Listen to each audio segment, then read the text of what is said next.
महाकाय सूर्यकोटि समप्रभ निर्विघ्नं कुरु मे देव सर्वकार्येषु सर्वदा। जयतु संस्कृतम AP Sanskrit studies YouTube channel को समस्त को स्वागतम। श्रद्धेय छात्र छात्री माने आज आम मैंने युक्त 2 एमएल संस्कृत रो सेकेंड ईयर रो अनुच्छेद नंबर 13 रो आलोचना आरंभ करिवा। एठारे अनुच्छेद 13 तुम मानक पई उल्लेखित अछि। प्रथमे आमे अनुच्छेद 13 को पठन करनेबा तापरे तार आलोचना करिवा। कस्मिंश्चित् अधिष्ठाने देवशर्मा इति जनाः प्रतिवसति स्म। तस्य भार्या सुतश्च आस्ताम्। तस्य गृहे नकुल शिशुः अपि आसीत्। सुतवत्सला माता सुतेन सह नकुलम् अपि पोषयामास। एकदा सा जलकुम्भम् आदाय जलार्थं तडागं गतवती। सा गृहरक्षणार्थं देवशर्माणम् उक्तवती। देवशर्मा निमन्त्रणम् आसाद्य सत्वरं निर्गतः। अत्रान्तरे दैववशात् कृष्णसर्पो बिलात् निष्क्रान्तः। नकुल शिशुः भ्रातुः रक्षार्थं सर्पेण सह युद्धं कृत्वा तं खण्डशः कृतवान्। माता तडागात् आगत्य नकुल शिशुं रुधिरप्लेन्न मुखं विलोक्य शङ्कितचित्ता अनेन दुरात्मना मे सूतो भक्षितः इति विचिन्त्य कोपात् तस्योपरि तं जलकुम्भं निक्षिप्तवती। गृहाभ्यन्तरम् आगत्य सूतं सुप्तं दृष्टवती। समीपे कृष्णसर्पं खण्डशः कृतम् अवलोक्य पुत्रकल्पनकुलस्य बद्धशोकेन आत्मशिरो वक्षस्थलं च ताडितवती। अनुच्छेद एठारे सरेला एवं एहर मोरल्स अतः सुष्ठु उच्यते अपरीक्ष्य न कर्तव्यम् अपि च सहसा विदधित न क्रियाम्। वर्तमान आलोचना आरंभ करिवा। कस्मिंश्चित् अधिष्ठाने देवशर्मा इति जनाः प्रतिवसति स्म। कोनस्य एक स्थानरे वा ग्रामरे देवशर्मा इति जनाः देवशर्मा नामक जने लोक प्रतिवसति स्म वास करुथिला। तस्य भार्या सुतश्च आस्ताम्। तंकर पत्नी ओ पुत्र थिले। तस्य गृहे नकुल शिशुः अपि आसीत्। तंक घरे नेउळ छुआटी मध्य थिला। सुतवत्सला माता सुतेन सह नकुलम् अपि पोषयामास। पुत्र स्नेही वा छुआ स्नेही मां सुतेन सह अर्थात निज पुत्र सहित नकुलम् अपि पोषयामास। सेई नेउळ टिकु बा नेउळ छुआटीकु मध्य पालन करुथिले। एकदा स जलकुम्भम् आदाय जलार्थं तडागं गतवती। थरे से पानी माठियाटीकु आदाय नेई एठारे जलकुम्भम् हेछि पानी पई उद्दिष्ट माठिया जलार्थं कुम्भं जलकुम्भम् आदाय नेई जलार्थं तडागं गतवती। पानी आनिवा पई तडागं अर्थात पुष्करिणी को गतवती गले। सा गृहरक्षणार्थं देवशर्माणम् उक्तवती। से घर को देखारेखा करिया पई बा निघा रखिया पई बा दृष्टि देवा पई देवशर्माणम् उक्तवती। तंकर स्वामी देवशर्मा को कहि गले। देवशर्मा निमंत्रणम् आसाद्य सत्वरं निर्गतः। Within the time But in the meantime, Devasharma निमंत्रणम् आसाद्य राजांक दरबारु कोनसे एक विशेष कार्य पई निमंत्रण प्राप्त होई आसाद्य पाई सत्वरं निर्गतः। हठात से कार्यर एवं राजांकर निमंत्रण को जरूरी मने करी निर्गतः बाहरी चली गले। सेतेबेले तांकर पत्नी तांको ऊपर जे दायित्व देइथिले ताहा भी मध्ये एक छोट दायित्व नथिला गुरु दायित्व ताहाकु से भावनावशत बा व्यग्रतावशत भूली गले। अत्रांतरे दैववशात् कृष्णसर्प बिलात् निष्क्रांत। एहारी मध्यरे दैववशरु बा विधिवशरु कृष्णसर्प गोटिए कला साप बिलात् निष्क्रांतः निकटवर्ती गात्ररु बा गातरु बाहरी आसिला। नकुल शिशुः भ्रातुः रक्षार्थं सर्पेण सह युद्धं कृत्वा तम खंडशः कृतवान्। सेतेबेले सेठारे थिबा नेउळ छुआटी जे घरे देवशर्मा एवं तांको पत्नीक द्वारा निज पुत्र तुल्य भावरे प्रतिपालित होइछि ओ परिवर्धित होइछि। सेई नेउळ छुआटी भ्रातुः रक्षार्थं भाईर रक्षा निमित्त अर्थात देवशर्मांकर पुत्रर रक्षा निमित्त सर्पेण सह युद्धं कृत्वा आसीथिबा कला सापटी सहित युद्ध करी तम खंडशः कृतवान्। ताकु खंड विखंडित करिदेला।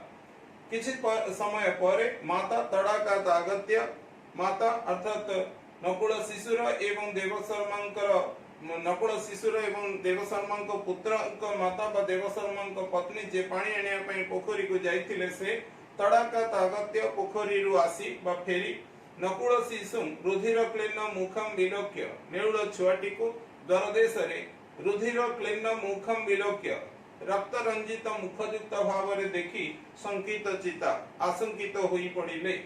ଅନେନ ଦୁରାତ୍ମନା ମେ ସୁତ ଭକ୍ଷିତ ଇତି ବିଚିନ୍ତ୍ୟ ଏହି ଦୁଷ୍ଟାତ୍ମା ଦ୍ୱାରା ଅର୍ଥାତ୍ ରକ୍ତ ରଞ୍ଜିତ ଏହି ନକୁଳ ଶିଶୁଟି ଦ୍ୱାରା ବା ନେଉଳଟି ଦ୍ୱାରା ମେ ସୁତ ଭକ୍ଷିତ ଇତି ମୋ ଛୁଆଟି ଖିଆ ହେଇଗଲାଣି ବୋଲି ବିଚିନ୍ତ୍ୟ ଚିନ୍ତା କରିବା ଭାବି କୋପ ହଠାତ୍ ଆସିଥିବା କ୍ରୋଧବଶତଃ ତସ୍ୟୋପରି ତମ୍ ଜଳକୁମ୍ଭମ୍ ତା ଉପରେ ସେହି ପାଣି ମାଠିଆଟିକୁ ଅର୍ଥାତ୍ ପାଣି ପରିପୂର୍ଣ୍ଣ ଥିବା ମାଠିଆ ଜଳପୂର୍ଣ୍ଣମ୍ କୁମ୍ଭମ୍ ମଧ୍ୟପଦ ଲୋପୀ କର୍ମଧାର ହେବ ଏଠାରେ ପାଣି ମାଠିଆଟିକୁ ନିକ୍ଷିପ୍ତ ଗତି ଫୋପାଡ଼ି ଦେଲେ ବା କଚି ଦେଲେ।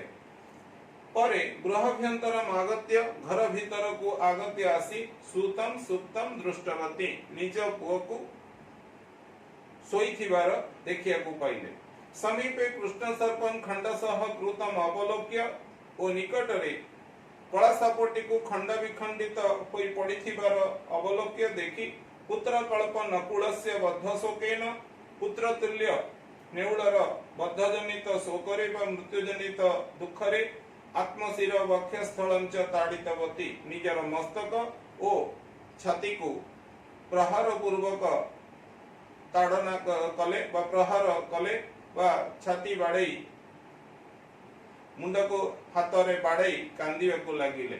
ଅତଃ ସୁଷ୍ଠୁ ଉଚ୍ୟତେ ଏଇଥିପାଇଁ ଏ ଷ୍ଟୋରିରୁ ଯାହା ଶିଖିଲେ ତାହା ଏଠାରେ କୁହାଯାଇଛି ଅତଃ ଏଣୁ ସୁଷ୍ଠୁ ଉଚ୍ୟତେ ସମ୍ୟକ ରୂପେଣ ବା ଉତ୍ତମ ଭାବରେ ବା ଠିକ ଭାବରେ କୁହାଯାଇଛି ଯେ ଅପରୀକ୍ଷା ନ କର୍ତ୍ତବ୍ୟ ପରୀକ୍ଷା ନିରୀକ୍ଷା ନ କରି କୌଣସି କାର୍ଯ୍ୟ କରି ବସିବା ଉଚିତ ନୁହେଁ। ଅପିଚ ଯାହାକୁ ଅନ୍ୟ ପ୍ରକାର ମଧ୍ୟ କୁହାଯାଇପାରେ ସହସା ବିଦଧିତ ନ କ୍ରିୟା ହଠାତ୍ କୌଣସି କାର୍ଯ୍ୟ କରି ବସ ନାହିଁ। ଯାହା ଆମର ଓଡ଼ିଆରେ କଥାରେ ଅଛି ବୁଝି ବିଚାରି କାର୍ଯ୍ୟ କଲେ ପ୍ରମାଦ ନ ପଡ଼ଇ ଭଲେ। ଯେକୌଣସି କାର୍ଯ୍ୟ ଆସିଲେ ଟିକେ ମୁହୂର୍ତ୍ତକ ପାଇଁ ସେ ବିଷୟରେ ଚିନ୍ତା କରି ସେ କାର୍ଯ୍ୟକୁ କରିବା ଉଚିତ। ହଠାତ୍ କିଛି କରି ବସିଲେ ହୁଏତ ତା ଦ୍ୱାରା ଭୁଲ ଭଟକା ହୋଇଯାଇପାରେ ଯାହା ପରିଣାମରେ ନିଜ ପାଇଁ କ୍ଷତିକାରୀ ହୋଇଥାଏ। ଏହି ହେଲା ଅନୁଚ୍ଛେଦର ଆଲୋଚନା।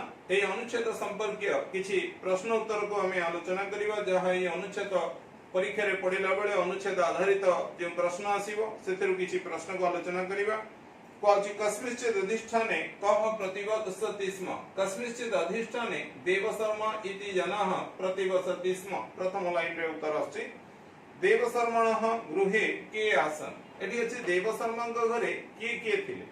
देवशर्मण गृहे लेखा अनुसार आमे जदि करिवा तस्य भार्य सुतश्च आस्ताम् किंतु जदि टिके गुड़ भाग में देखिवा तले देवशर्मण गृहे देवशर्मा कमा तस्य पत्नी वा भार्या कमा तस्य सुतः कमा नकुल शिशुः अपि आसीत् वा नकुल शिशु च आसन करिवा कारण एठी के आसन अछि देवशर्मणः गृहे तले संपूर्ण आंसर अछि देवशर्मण गृहे देवशर्मा तस्य भार्या कमा सुतः कमा नकुल शिशुः च आसन। परवर्ती प्रश्न देवशर्मा पत्नी कस्य कस्य पोषणं चकार। देवशर्मा पत्नी स्वसुतस्य नकुल शिशोः च स्वसुतस्य नकुल शिशोः च पोषणं चकार। परवर्ती प्रश्न देवशर्मा भार्या देवशर्माणं किम् उक्तवती। देवशर्मा भार्या देवशर्माणं गृहरक्षणार्थम् उक्तवती। तत्परवर्ती प्रश्न देवशर्मा भार्या कुत्र कथं गतवती। देवशर्मा भार्या तडागं कुत्र कथम अछि प्रथमे तडागं जलार्थं कथम अछि तापरे जलार्थं गतवती अर्थात देवशर्मा भार्या तडागं जलार्थं गतवती। परवर्ती प्रश्न नकुल शिशुः कथं भ्रातरम् अरक्षत्। नकुल शिशुः एई आंसर टी टिके हमें प्रसंग पूर्वक लिखिया को पड़िबो 2-3 सेंटेंस रु डायरेक्ट कॉपी कले आंसर टी भल लागिबो नै अधिक हेबो भल लागिबो नै तले कहछि ठीक नकुल शिशु कथम भ्रातरम रक्ष्य नकुल शिशु बेड़ात निष्क्रांतेन कृष्ण सर्पेण सह युद्धं कृत्वा तम खंडसह कृत्वा च भ्रातरम रक्ष्यत क्वेश्चन अछि भ्रातरम रक्ष्यत तंगरी भ्रातरम रक्ष्यत आउथरे कइरे बुझी प्रश्न अछि नकुल शिशु कथम भ्रातरम रक्ष्यत नकुल शिशु बिड़ात निष्क्रांतेन कृष्ण सर्पेण सह युद्धं कृत्वा तम खंडसह कृत्वा च भ्रातरम अरक्ष्यत परवर्ती प्रश्न देवशर्मा पत्नी रुधिरक्लेन मुखं नकुलं विलोक्य किं कृतवती देवशर्मा पत्नी रुधिरक्लेन मुखं नकुलं विलोक्य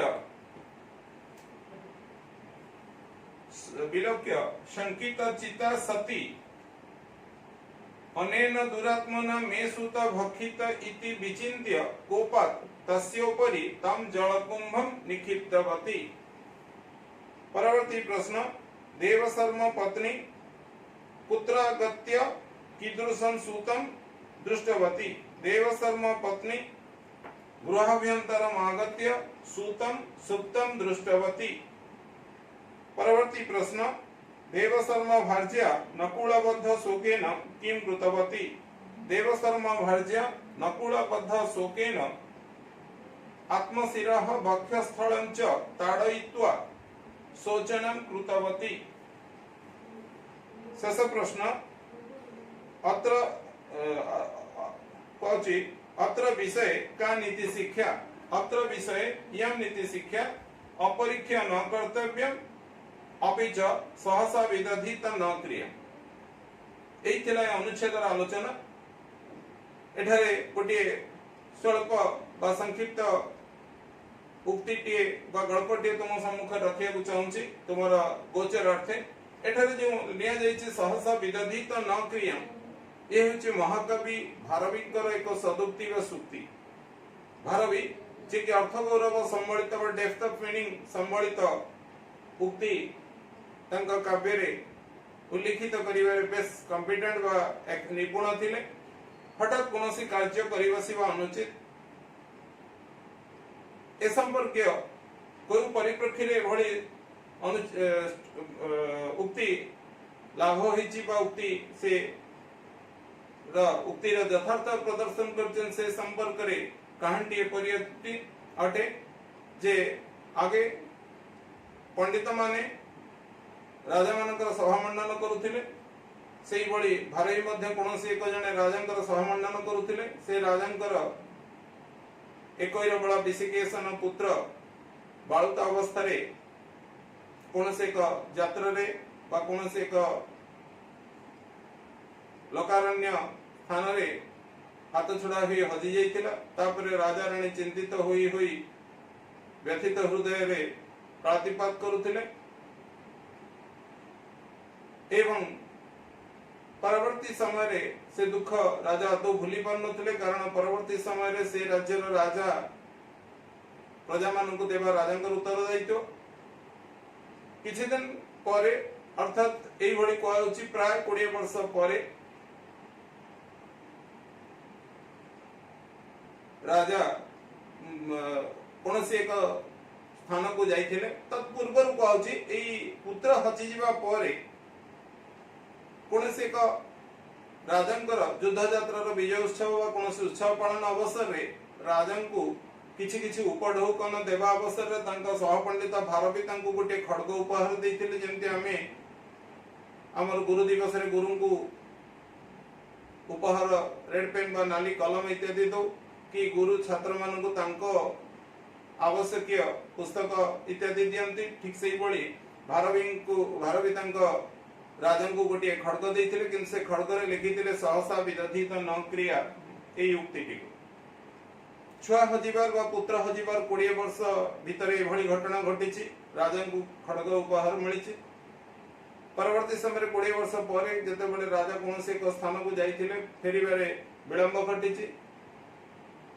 ରାତ୍ରିରେ ବିଳମ୍ବିତ ରାତ୍ରିରେ ଯେତେବେଳେ ସେ ଘରକୁ ପ୍ରବେଶ କରନ୍ତି, ନିଜ ଶୟନ କକ୍ଷକୁ ଯାଆନ୍ତି, ସେତେବେଳେ ତାଙ୍କର ପତ୍ନୀଙ୍କ ସହିତ କେହି ଜଣେ କୋଳାଗ୍ରତ ମୁଦ୍ରାରେ ଯୁବକଟିଏ ଶୟନ କରିଥିବାର ଦେଖି ହଠାତ୍ ସେ କ୍ରୋଧାନ୍ୱିତ ହୋଇ କିଏ ସେଇ ଉଦ୍ଧତ ଯୁବକ ଯେ ମୋର ଅନୁପସ୍ଥିତିରେ ମୋ ପତ୍ନୀ ସହିତ ଏଭଳି କୋଳାଗ୍ରତ ମୁଦ୍ରାରେ ବା ଆଲିଙ୍ଗିତ ମୁଦ୍ରାରେ ଶୟନ କରିଛି ଚିନ୍ତା କରି ରାଜା ସେଇ ଖଡ୍ଗଟିରେ ତାକୁ ପ୍ରହାର କରିବା ପାଇଁ ବା ମାରିଦେବା ପାଇଁ ଯେତେବେଳେ ଉଦ୍ୟତ ହୋଇଥିଲେ ସେତେବେଳେ ବା ଉଦ୍ୟମ କରିଥିଲେ ସେତେବେଳେ ସେଇଠାରେ ଲେଖାଥିବା ଏହି ଉକ୍ତି ସହସା ବିଦଧିତ ନ କ୍ରିୟାମ୍, ଯାହା ତାଙ୍କର ପଣ୍ଡିତଙ୍କ ଦତ୍ତ ଏବଂ ପଣ୍ଡିତଙ୍କ ଦ୍ୱାରା ଉଲ୍ଲିଖିତ ଉକ୍ତି ସ୍ଥାନିତ ହୋଇଥିଲା, ସେଇ ଉକ୍ତି ଦେଖି ରାଜା ହଠାତ୍ ରହି ଯାଇଥିଲେ। ଆମେ ଜାଣିଛେ ରାଜା ତାଙ୍କର ପଣ୍ଡିତ ଏବଂ ମନ୍ତ୍ରୀଙ୍କ ପରାମର୍ଶ ରାଜ୍ୟ ଶାସନ କରନ୍ତି। ଧୀରେ ଧୀରେ ଏଇଭଳି ଭାବରେ ରାଜା ମାନଙ୍କର ମଧ୍ୟ ବୁଦ୍ଧିର ଉଦ୍ଗମ ହୋଇ ଯାଇପାରିଥାଏ, ତାଙ୍କୁ ଜ୍ଞାନ ଅଧିକରୁ ଅଧିକ ହୋଇଥାଏ। ତେଣୁ ଏଠାରେ ରାଜା ଯେତେବେଳେ ଅଟକି ଗଲେ ଏବଂ ସେଠାରେ ଉପସ୍ଥିତ ଥିବା ଅନ୍ୟ ମନ୍ତ୍ରୀ ବା ପାରିଷଦ ବର୍ଗ ଯୋଉମାନେ ଥିଲେ ଶୟନରୁ ସେମାନଙ୍କୁ ଉତ୍ଥାପିତ କରି ଉଠାଇ ତାଙ୍କୁ ପଚାରିଲେ ଯେ କିଏ ଇଏ। ସେତେବେଳେ ସେମାନେ କହିଥିଲେ ଆଜି ଆମର ରାଜସଭା ପାଇଁ ବା ରାଜ୍ୟ ପାଇଁ ଏକ ସୌଭାଗ୍ୟର ଦିବସ। ଆପଣଙ୍କର ସେହି ପୁତ୍ର ଯିଏ ଆଜକୁ 20 ବର୍ଷ ତଳେ ହଜି ଯାଇଥିଲା ସେ ହିଁ କୌଣସି ପ୍ରକାରେ ଆଜି ଆମର ରାଜ୍ୟକୁ ଆମ ରାଜସଭାକୁ ଫେରି ଆସିଛନ୍ତି। ये सही युवक जी कि आपणकर पुत्र ए राज्यर भावी शासक। यह शुणी राजा स्तब्ध हो जाइथिले किछि समय पई एवं किभଳି एक गुरुतर भूल से କରିବାକୁ ଯାଉଥିଲେ जो भूलटा ତାଙ୍କ ଦ୍ୱାରା କୌଣସି ପ୍ରକାର ବା କୌଣସି ପିତା ଦ୍ୱାରା ସେ ଭଳି ଭୁଲ ନ ହେବା ଉଚିତ ଏହା ଭାବି ସେଇ ସଦୁକ୍ତି ତାଙ୍କୁ ଅଟକାଇ ଦେଇଥିଲା ବା ଭାରତୀଙ୍କର ଏହି ଉକ୍ତି ସେଦିନ ତାଙ୍କୁ ଏଭଳି ଗୁରୁତର ଅପରାଧରୁ ଅଟକାଇ ଦେଇଥିଲା। ତାପରେ ରାଜା ଯାହା ଯେଭଳି କରିବା କଥା ମାନେ କବିଙ୍କର ବା ଭାରତୀଙ୍କର ଉଚ୍ଚ ପ୍ରଶଂସା ଇତ୍ୟାଦି ପରବର୍ତ୍ତୀ ଦିନରେ କରିଥିଲେ। ସେ ତ ଗଳ୍ପର ବିଷୟବସ୍ତୁ। ଆମେ ଏଠି ଏତିକି ଏହି ପ୍ରସଙ୍ଗରେ ଗଳ୍ପକୁ ଉପସ୍ଥାପନ କରିବା ମୁଁ ଉଚିତ ମନେ କଲି ଯେ ସହସା ବିଦଧିତ ନ କ୍ରିୟାମ୍, हठात कौन कार्य कर बसवा उचित नुहे, जहाँ यही अनुच्छेद देखा पाइले। देवशर्मा पत्नी निज छुआ परी ए नेउल छुआटी को पालन करते, किंतु मुहूर्तक मध्य जोटा कौन माँ द्वारा संभव नुहे सी सेटा करी बसिले केवल सामान्य माने क्षणकोपरु बा हठात रागी जीवा कारण से विषय जदि से टिके मुहूर्तक पई चिंता करिथांते बा चेष्टा करिथांते कारण कोन ता विषय अन्वेषण करिथांते कोइ तो तांको द्वारा एभली भूल होई न थांता। परवर्ती समय से निजर मस्तक और छाती को बाड़ी कांदीबारे आउ किछि मूल्य नथिला बा मूल्य रहे नाही एभली स्थल रे। एई थिला आजिर आलोचना। এই অনুচ্ছেদ সম্পর্কে এই অনুচ্ছেদ তোমার পঠনার্থে গোচরার্থে উপাদেয় হয়েছিল। নিশ্চিত ভাবে তুমি এই চ্যানেল को লাইক সবস্ক্রাইব और शेयर करी उत्साहित करियो बोली मोर आशा विश्वास। धन्यवाद।